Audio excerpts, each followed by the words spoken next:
Your daily dose of sports talk is here. Highlights, interviews, and analysis. From the entertainment capital of the world, SportsWrap with Jason Page starts now. Yes, it does, and great to have you with us on this Tuesday edition of the show. With a lot to do over the next 60 minutes. We'll be joined by our friend, Sam Yarnell, a little later on in the program. David Shepard makes his debut on SportsWrap. Does a great job with SiriusXM NBA Radio. You could hear him weeknights. Get his thoughts on the play-in tournament games on Tuesday night. Also the playoffs as well. And I want to challenge him.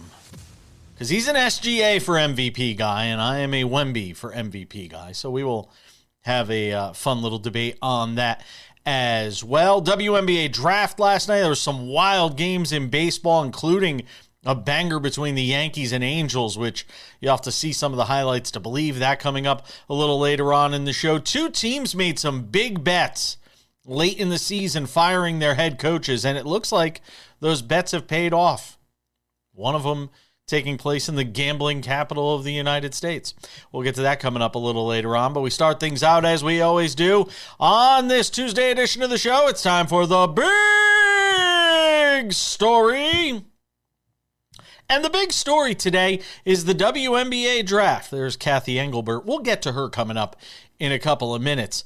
Cathy Engelbert introducing the top overall pick in the WNBA Draft last night as UConn's Azzi Fudd. And you see her girlfriend, I guess, there, Paige Bueckers. And I say, I guess, because while they stepped out together months and months ago, they haven't really said what their relationship is now. And I want to start there, because we can agree or disagree as to whether or not Fudd should have been the number one overall pick. And I'm sure there are people that are going to say, Warren Betts, or that there were any number of players. There were two or three other players that could have potentially been the top overall pick. But obviously Dallas thought that pairing these two former teammates, take the relationship part out of it for a moment, which we'll get to in a second. But let's take that out for just a moment and just say, pairing UConn's best player from last year with UConn's best player from this year can't be a bad thing. It can't be a bad thing to put those two players on the court together. From a familiarity standpoint, from a help in Azzi Fudd being able to adjust to life in the WNBA, having that support system. I mean, this is a whole new world she's about to go into. Yes, I know, UConn women's basketball, they're the rock stars of women's college basketball. There is still a difference between that and going to the pro ranks, where your games are on national TV every night. And Dallas is going to be must-watch TV with Fudd and Bueckers on the court together. But in this time where we're talking about, and such a big part of our sports discourse, especially over the last 7 or 8 days, has been about conflicts of interest, right? What are you doing in the workplace? Dating in the workplace. The whole situation with Mike Vrabel and friend of the program, Diana Rossini. That's been playing out very publicly. In this era where we're talking about that, there is no more a prominent situation in all of sports than the one that is about to take place in Dallas, if indeed these two are still in a relationship and playing on teams together. We're talking about young women in their early 20s. And I know there's the old lesbian joke, what does a lesbian bring on the first date, a U-Haul truck? And by the way, I could say that joke as a gay man. I know that, there's this idea of these two being in a relationship together. And I know a lot of people are it's going to be taboo to bring it up on the airwaves. You won't hear this discussed on ESPN or any of these other networks because nobody wants to touch it. It's like touching the hot stove. It's, ow. But there's no way to avoid this. What if they break up? And you've just invested all this draft capital into a woman who is now in a broken up relationship with the other star player on the team. The past 2 number 1 picks in the WNBA draft are going to be on the same team together. And what kind of a relationship will they have if it doesn't work out? And there is not a blueprint for this because we don't see this in professional sports. It's going to be fascinating to watch. It is a dynamic unlike any other. It's almost like a real-life version of that hockey show that I have not watched a single episode of, by the way. It's not for me. Sorry. Sorry, not sorry. All right. Let me get to Cathy Engelbert.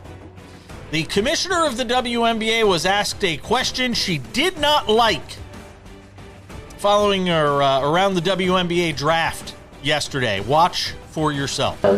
Adam Silver was asked last month about just your future as the commissioner of the WNBA, and he said he didn't know what you wanted to do. So I guess I'm just curious, how much do you want to stay the commissioner of the WNBA? How much longer do you anticipate to be in this role?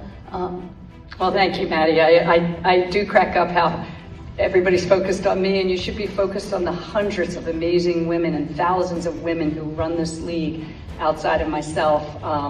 Our women owners, our women board of governors, our women GMs and women head coaches, and my whole team of diverse women and men who are working hard every day to get the 30th season tipped off by May 8th. But I appreciate that you're focused on me as well. I wonder whether you would ask that of a man, by the way.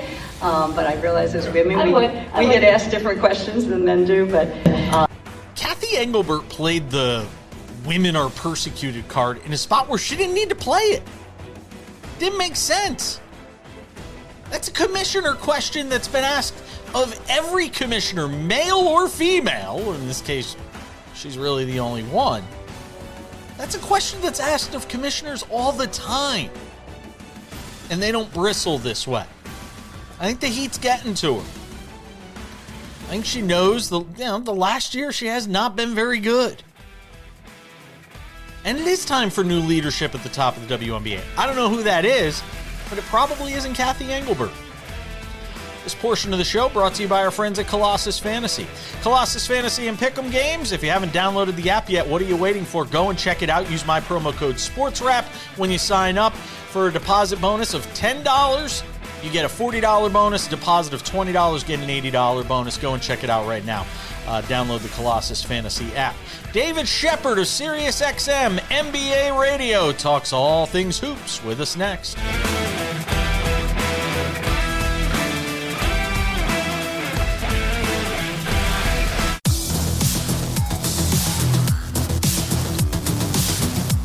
Welcome back to this Tuesday edition of the show. Good to have you all with us. Across the U.S. and Canada, because Canada has an NBA playoff team this year in the Toronto Raptors, so let's talk about them too. I am excited to bring this guy in, somebody I wanted to talk to for a while. Does a good job over on SiriusXM NBA Radio, channel 86. David Shepard hangs out with us on SportsWrap for the first time. You could hear him after the games, weeknights, weekends, whenever they need him. My old stomping grounds over there at 1221 Avenue of the Americas. Good times, good memories of working over there at SiriusXM Radio. So we have reached the play-in tournament, thank God, because it felt like these last 3 weeks of the regular season were just interminable. You know, like we have an NBA guest that comes on every Wednesday, our friend Kurt Heelan from NBC Sports comes on. And I said, it was so hard for me to even pay attention over the last 2 or 3 weeks. Because, yes, people were playing for positioning, but you had so many guys sitting out, and everybody was kind of locked in terms of where they were going to be in terms of playoff spots. I'm just so glad now we're back to playing games where every night is going to be a meaningful game, starting with the play-in tournament. How do you sort of handicap this thing, David, when you look at the teams trying to get out of this play-in tournament, beginning with tonight? Yeah, well, it's going to be interesting to see, what happens in these first 2 games, obviously. You talk about a team in the Phoenix Suns who you feel like have dealt with the injury bug. You feel like they're better than their 7th seed would suggest. It's going to be fascinating to see what happens with Philadelphia. You talk about a situation with the unknown status of Joel Embiid. You talk about the Charlotte Hornets for the first time in postseason action, even though it's specifically the play-in tournament. Listen, I'm an NBA addict, so I'm always gonna watch the games, no matter who's playing out there on the floor, because I think it's the best product in the world. Not just saying that because I work for SiriusXM NBA Radio, but I'm really excited to see this play-in tournament unfold. And as you said, this is where the stakes are. Hey, you lose, you could be done, and so that's what gives it like an NCAA March Madness kind of feel to it. And I'm all here for it. Tiago Splitter's done an amazing job. I mean, there's a lot of guys you can make cases for in terms of getting votes for Coach of the Year. Joe Mazzulla, obviously, I think deserves it as much as anybody with what he's done in Boston, and we'll see how the vote shakes out. But what Tiago Splitter did coming in after the whole Chauncey Billups situation there in Portland, it cannot be overstated. Being able to sort of keep that ship afloat. And that team's got guys that can play. They go into Phoenix against a Suns team that nobody was expecting to be this good. Break down what you're expecting in that matchup tonight between Portland and Phoenix. Yeah, I mean, obviously the whole Chauncey Billups situation at the beginning of the season should have threw this team into complete disarray, and it's almost like they united and got stronger because of it. You talk about Drew Holiday turning back the hand of time, so many instances this season. You talk about Denny Avdia, what he's meant to the Portland Trail Blazers. If you're Phoenix, obviously the best player on the floor is going to be Devin Booker. You talk about an individual in a Colin Gillespie. You talk about a Grayson Allen. There's going to be a lot of talent on the floor. I like Phoenix to advance in this particular game. Having the home court advantage is going to pay dividends. But yeah, I mean, you talk about the Blazers. I mean, listen, you're a former Connecticut guy, Donovan Clingan. What he's done this season, is 7'2", 7'3", able to go out there and give you 11, 12 rebounds per game, score double digits points. And what's amazing about the Blazers is they're doing it without their best player. And I know he's not quite what he used to be, but he's still a damn special guard in Damian Lillard, who obviously has been out all season, minus the 3-point contest, of course. So yeah, it's gonna be a fun watch. But I do like Phoenix ultimately to advance. And to your point, no one was expecting Phoenix. When you lose Durant, you lose Bradley Beal, to somehow be better. That is exactly what has happened with Jordan Ott. There's been some amazing coaches this year in the NBA, and Jordan Ott certainly not being an exception there. Yeah, the future's bright when you look at young head coaches in this league. Obviously, Micah Johnson in San Antonio with the Spurs, Mitch Johnson rather, with the Spurs. See, he's that underrated. Yeah. Listen, we're so used to Pop in San Antonio. Most people don't even realize that Mitch Johnson, until we got midway through the season when they started creeping up to be that second seed, that he happens to be the head coach. Yeah. It's amazing. You mentioned Charlotte just in terms of tonight's game. Is there a feeling, I don't think Eric Spoelstra is like ready to leave and go take a front office job unless Pat Riley decided he didn't want to do that anymore. But is there a feeling that Spoelstra is frustrated with sort of where this Heat organization is right now, where it just sort of feels like it's in that NBA purgatory? Well, you know what? I'm frustrated that you left Bam Adebayo in for most of that fourth quarter against the Washington Wizards, and you kind of abandoned the concept of Heat culture. How about you be frustrated about that, Spo?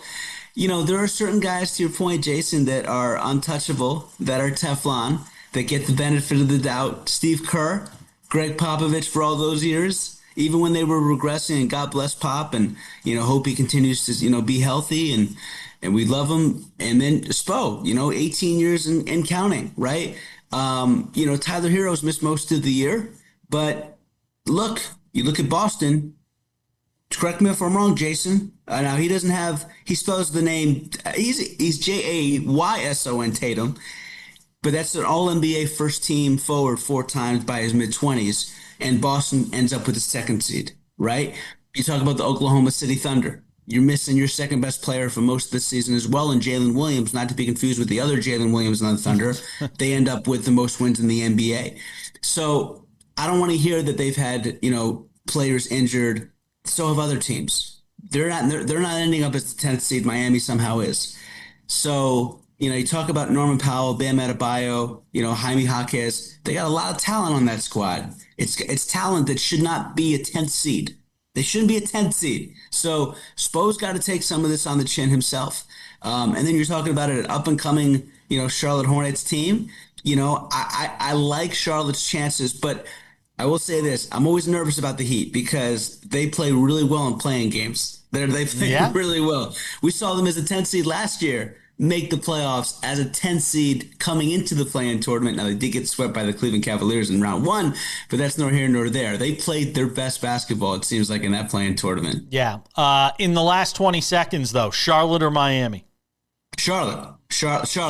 But I wouldn't be shocked if Miami somehow plays their best basketball, which they have shown many times in many instances in the play-in tournament. All right. He's going to hang out with us for one more segment. David Shepard does a great job over on SiriusXM NBA Radio. You can catch him after the play-in tournament games on Tuesday night. We'll get into it with him. I got to ask him about the Warriors, too, and some more on these NBA playoffs as we continue on this Tuesday edition of Sports Wrap. Don't go anywhere.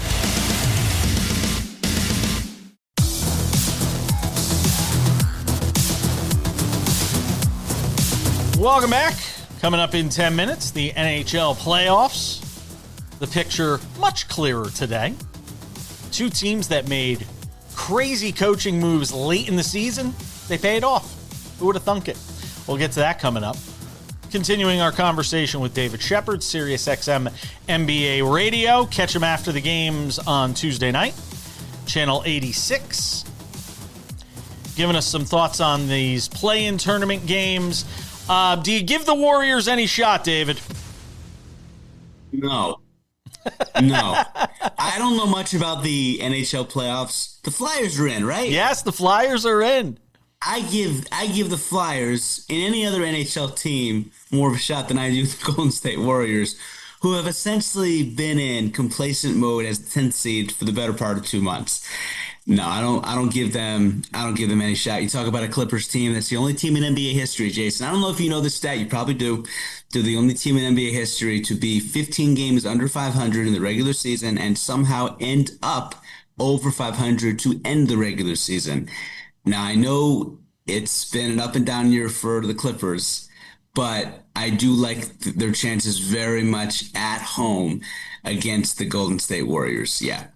Magic and the Sixers, but yeah, I just feel for Joel Embiid. I mean, the guy just can't catch a break. He gets the appendicitis and all this stuff. I mean, and look, this was supposed to be a year where we were going to see growth from the Magic. And again, another team that's dealt with injuries, and they'll point to that as being part of the problem. But this was supposed to be the year they sort of take that leap forward, and it hasn't really happened. Who do you like coming out of this game? And is there pressure, from a head coaching standpoint? Yes. Is there pressure in Orlando?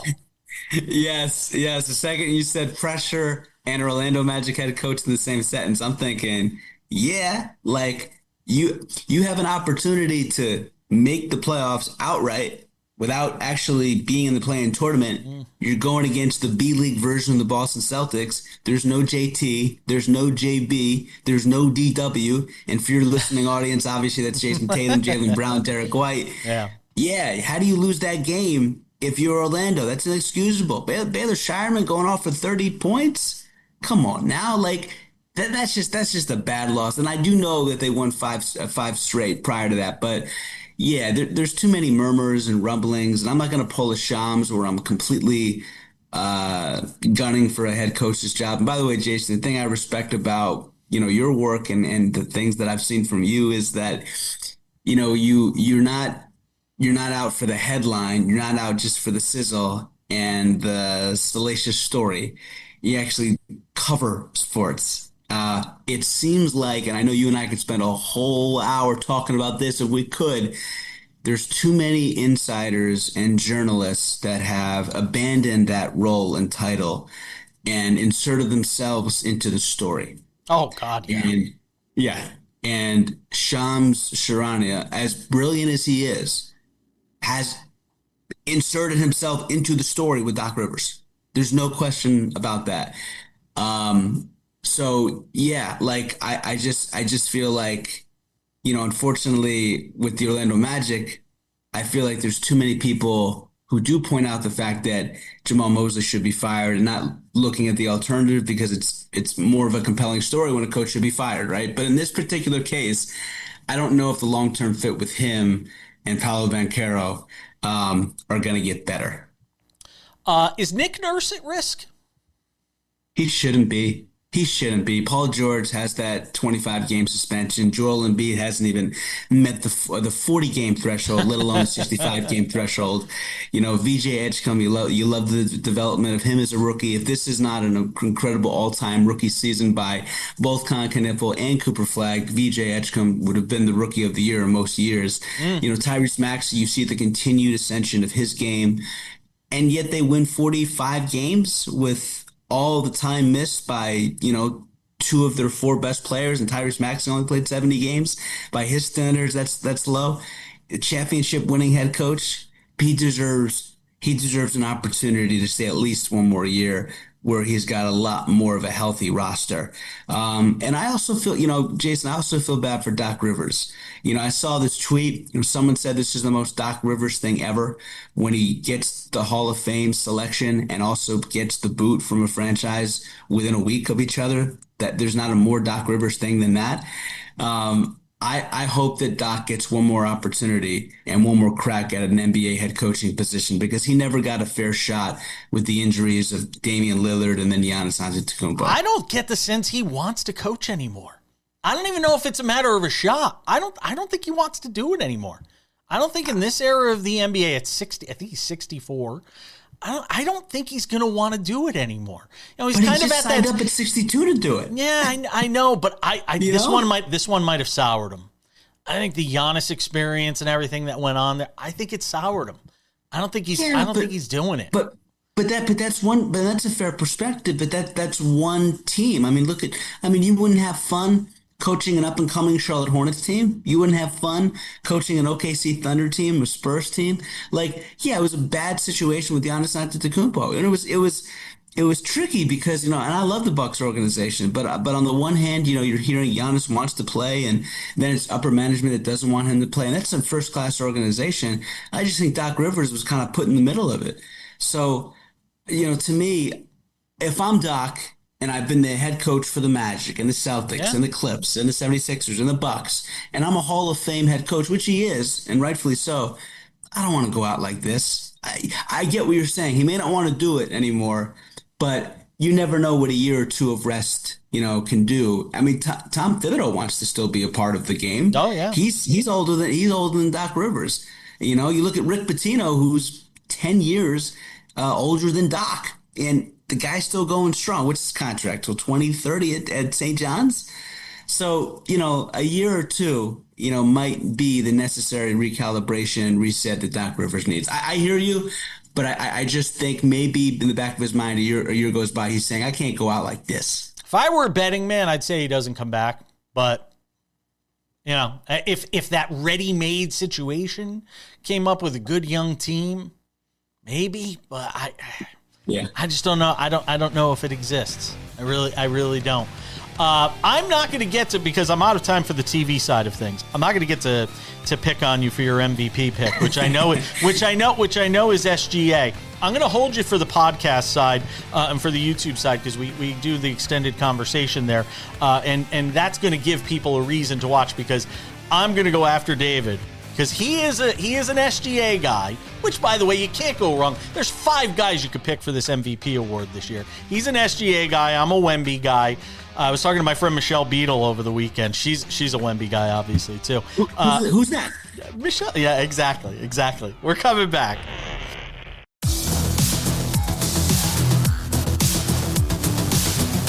Welcome back inside the SportsWrap Studios in Las Vegas on this Tuesday. It's great to have you with us. Thanks to David Shepard for stopping by from SiriusXM NBA Radio. He's good. All right, Sam Yarnell. It's your turn. Let's talk some hockey. Some pucks. We usually do that on Thursdays, but with the regular season winding down, and teams making moves to try and get into the postseason, It's quite remarkable. You know, we kind of laugh at these things. I remember last year when Mike Malone got bounced by the Denver Nuggets, and who would have thought? I mean, this is kind of crazy to think about. I know. I'm gonna veer. I'm gonna do the weave here. I'm gonna do. I know. I'm gonna do the weave here for a second. But who would have thought a little over a year ago, when the Nuggets fired Mike Malone as head coach of the Nuggets, that we'd be talking about him coaching at the University of North Carolina basically a year later? I mean, it's bonkers when you think about it. So I bring it up in the context of two teams that made big changes at the end of the year to try and change their fortunes as it related to the playoffs in the NHL, and they both worked, which means now we're going to see this all the time late in the season when a team is on the cusp of making the playoffs and they're struggling. They're just going to fire their head coach. And I still don't think it makes a heck of a lot of sense, but it worked. The Kings did it with Cassidy, or was it Cassidy they fired? It was Cassidy they fired. Yes, our friend Dennis Bernstein's very good friend, Bruce Cassidy, who got bounced with the Kings, and now they made the playoffs last night. And then the Golden Knights, who did the same, got rid of their head coach, hired John Tortorella of all people, and now they're in the playoffs. Now, Dennis will tell you, Golden Knights kind of had a weak schedule down the stretch, and they were able to feast on that.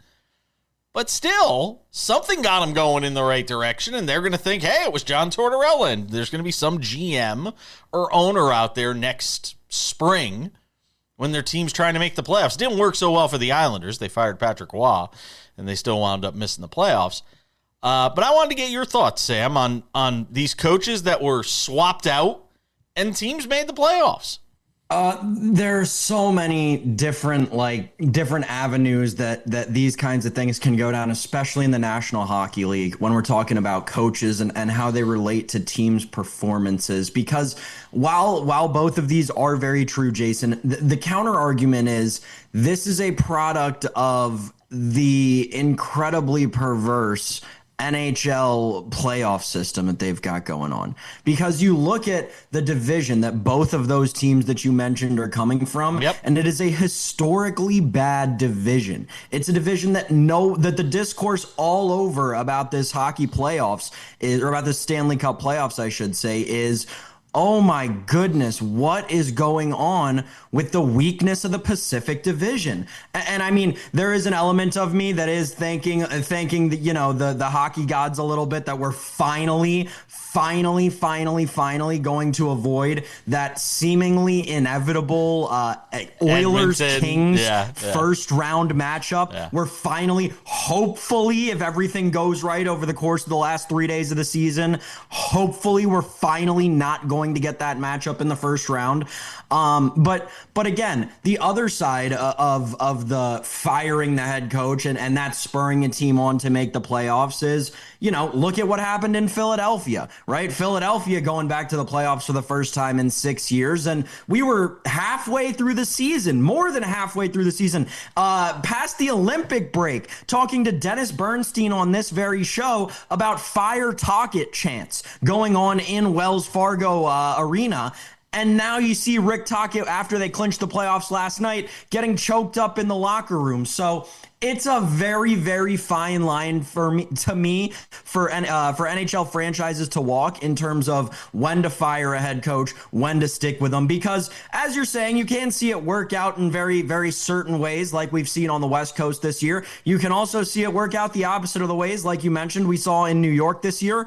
Or you can stick with the guy, and sometimes that works out too, like you see in Philadelphia. So it's a very, very, very weird dichotomy that goes on with firing coaches in the NHL to me. It certainly feels like we are in a position to see more upsets in the NHL postseason, in the Stanley Cup playoffs, than we are in the NBA this year. Oh, yeah. I mean, I think more so, and we always see him in hockey because a goalie could get hot. We see this all the time. But even more so this year, it feels like it could get very chalky in the NBA. When you look at some of these, because it feels like there's one or two teams atop each conference and then a huge drop off. And in hockey, it feels very similar. Where you've got Tampa Bay in the East. I know you're going to be high on Buffalo. Carolina's obviously going to make noise. Out in the West with the Avalanche. And we know what they've obviously accomplished this season. It just feels like it's very top-heavy in both conferences, but the difference in the NHL is you can ride one player. The Lakers can't ride LeBron James to 2 different series wins without their stars. You can do it with a goalie in hockey. Yeah, and I think what is similar, weirdly enough, in the NHL and the NBA this year is that the 2 best teams, arguably in the NHL, are very much in the Western Conference. I don't think anyone would dispute you that it's probably the Spurs and the Thunder in the NBA, and it's probably the Dallas Stars and the Colorado Avalanche in the NHL. Maybe there are some people, especially our East Coast friends, who would argue Carolina, Jason, but I think that's another similarity here. There's going to be a lot of talk when we get towards that Western Conference final that this is the Stanley Cup final. The WNBA Draft took place last night. A UConn Husky went number 1. She'll be playing with another UConn Husky next year. That's next.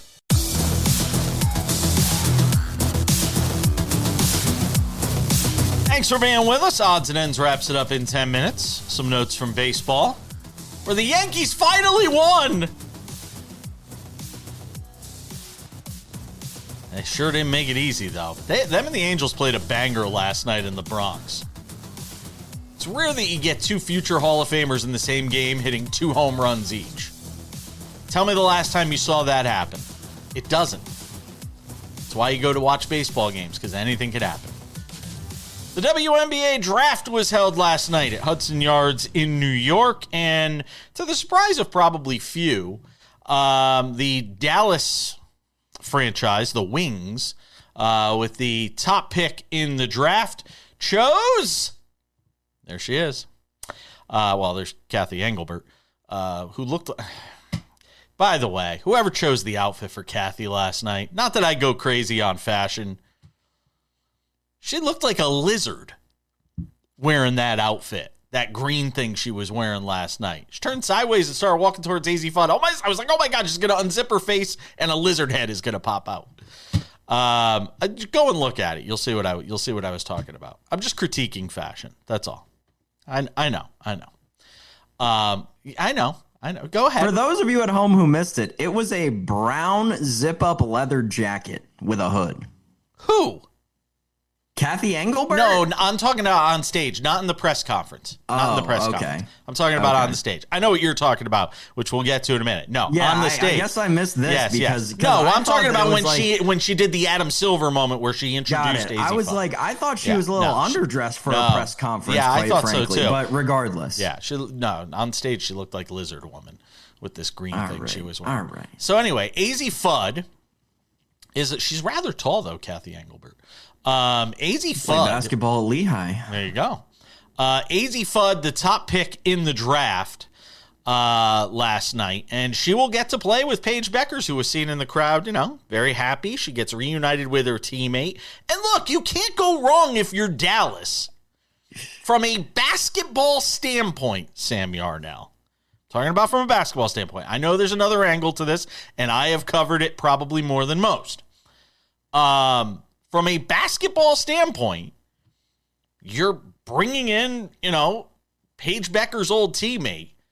You can't help but think it's going to make her a better player on the court. And if they are still indeed in this relationship that I think they've been in, nobody seems to talk about it. They've kept it kind of quiet lately. If they are still indeed in this relationship, I mean, I don't know. But you'll have to agree that it's absolutely horrible asset management. Regardless of the X's and O's of it all, regardless of the basketball of it all, the basketball operations of it all is absolutely atrocious. It's borderline, and I love to use this word. It's one of my buzzwords on the show. Organizational malpractice going on in Dallas. What on earth is happening? How on earth was last night in Dallas's front office allowed to transpire? I don't care what power your star player who's already in the locker room has. You have to recognize basketball operations for what they are, when they are, where they are. And the fact of the matter was, Azzi Fudd was widely regarded by women's basketball scouts as around the third or fourth best player in the draft.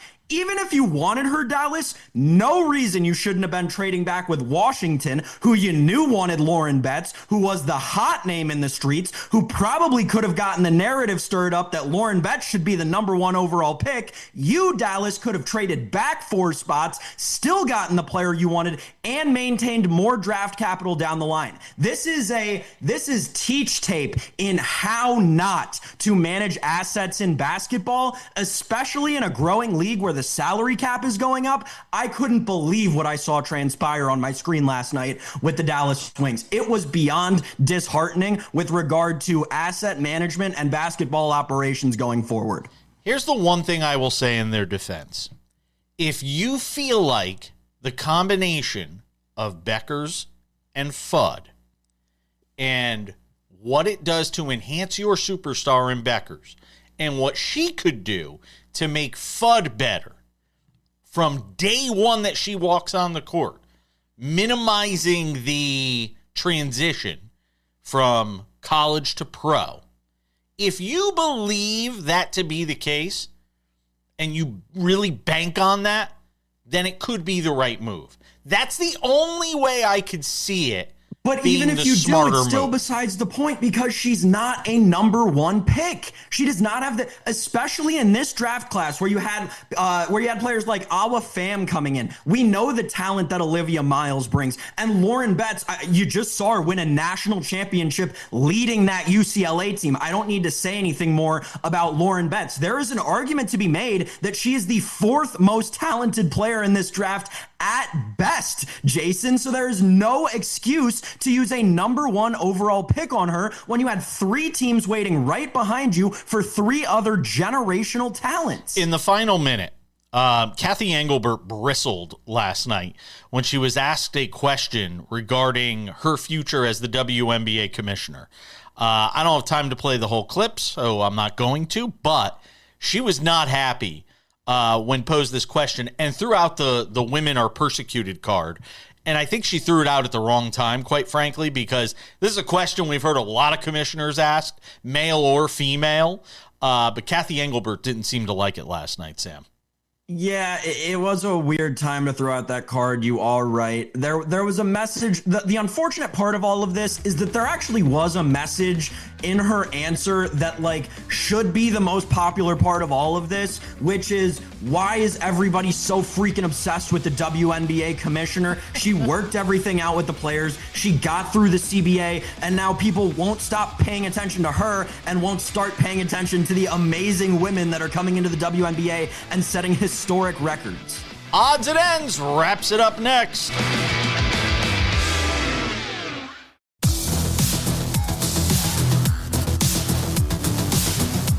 Just about time to put the wraps on this baby for a Tuesday.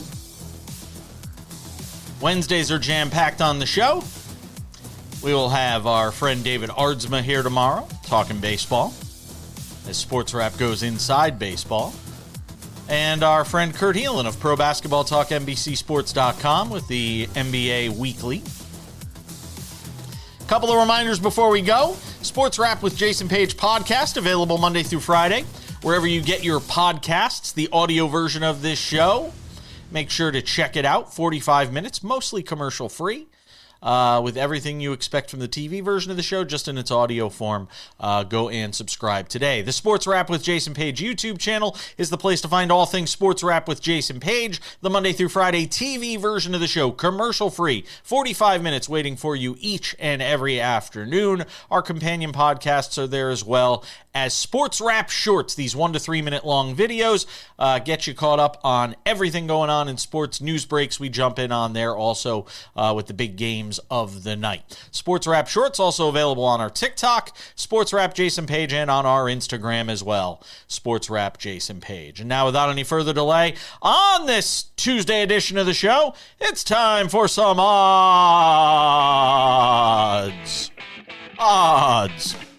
and ends. Odds and ends, Sam Yarnell. Let's talk some baseball. After we pay homage and give some love to our friend Dick Vitale, who in my very early days working with ESPN Radio in Hartford, Connecticut, and during my days at ESPN Radio in New York, I got to talk to on a couple of occasions. He is one of the classiest individuals you will ever come across. He is fighting cancer for a 5th time. And I just want to wish him well. It's melanoma again. He disclosed that yesterday on X with a statement there. And all the best going out to Dickie V, who is one of the most courageous people that I've ever known. And we are very fortunate in this industry to have had him for as long as we've had him, and hopefully we still have him for years to come, Sam.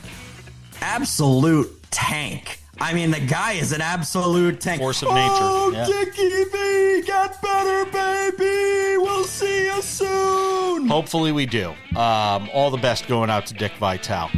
Baseball last night, Sam Yarnell. The Yankees finally won a game. Whew. 2 home runs each from Mike Trout and Aaron Judge. They're throwing bombs, throwing haymakers. I wasn't done throwing haymakers at each other, but it'd be Trent Grisham's 2 home runs, particularly the second one, tying the game at 10 off of Jordan Romano, who hadn't been used in like a week, comes in to try and close the game and can't. The Angels announcers last night were positively apoplectic, by the way, listening to that game. Yankees win. Yankees win 11-10 the final. They snap a 5-game losing streak. Yeah, absolutely anticlimactic ending with that game. It ended on a wild pitch. It was absolutely stupid for as good of a game as that was for like 8 innings. Very, very dumb. All right, we got to talk about the other big baseball stories, though, because I know you and David are going to spend half the freaking show talking about the gosh darn New York Yankees tomorrow. Meanwhile, their crosstown rivals are throwing up all over themselves all the way across the country, Jason Page. The Mets are a disaster. They are. They lost again last night. They've lost, 6 straight? They got shut out. It's the third time in 6 games they've been shut out. This team is an absolute disaster. Cue up the Frank Fleming video. Yeah, they're missing Juan Soto right now, too. Frank Fleming was not happy last night. I saw him on X after the game, and the Dodgers are going to win a lot of baseball games this year, as you were saying during the break. They're going to win a lot of baseball games. I don't know if they break the Yankees record from a couple of years ago. Well, many years ago, almost 30 years ago. But yeah. They are a wagon, right? And you and I were talking, right? We talk about this every year, especially with the Dodgers in the last few years, right? All these good teams, they go through these weird slumps. It feels like the Dodgers slump this year could just be them playing like 500 baseball. I know it's way too early in the season to be saying that. It's an early season overreaction for sure. But this Dodgers team, they look crazy good. They look absolutely crazy good, Jason. It is wild. Also, we had a wild moment last night. Did you see in Baltimore? There was a line drive off the bat of Jeremiah Jackson. By the way, another guy with 2 home runs last night. But a line drive off the bat of Jeremiah Jackson hit Craig Albernaz, the new Orioles manager, in the head. Did you see this? I did. He is going to be okay, thankfully. But yes, I did see that he got drilled in the head. Crazy. With a line drive. Yes, I did see that. By the way, the Pirates may have scored more runs for Paul Skeens last night than they did all of last year. They scored 16, impounding your Washington Nationals 16-5 as O'Neal Cruz just continues to rake. He's hitting .355, Sam. I don't know if it's sustainable or if it's going to last, but he's hitting .355. Looks really good right now. Yeah, you're exactly right, Jason, especially after that first weekend when I think half the Pirates fan base was ready to option him. It's very promising to see him, a guy who, scouts have been so high on for so many years. It's fun to see him start to come around. This Nationals pitching staff, they are reeling right now. They need some help. And by the way, looking at some of these batting averages on the Pirates, if they hit like this for 162 games, they just might win that division. It's going to wrap it up for us on this Tuesday, rather. Thank you to David Shepard. Thanks to you, Sam Yarnell. Thanks to all of you at home for hanging out with us on this Tuesday edition of Sports Wrap. We're back tomorrow. Sam is off. We'll see him on Thursday. I'm Jason Page. That wraps it up for us. We'll see you back here tomorrow. Bye-bye.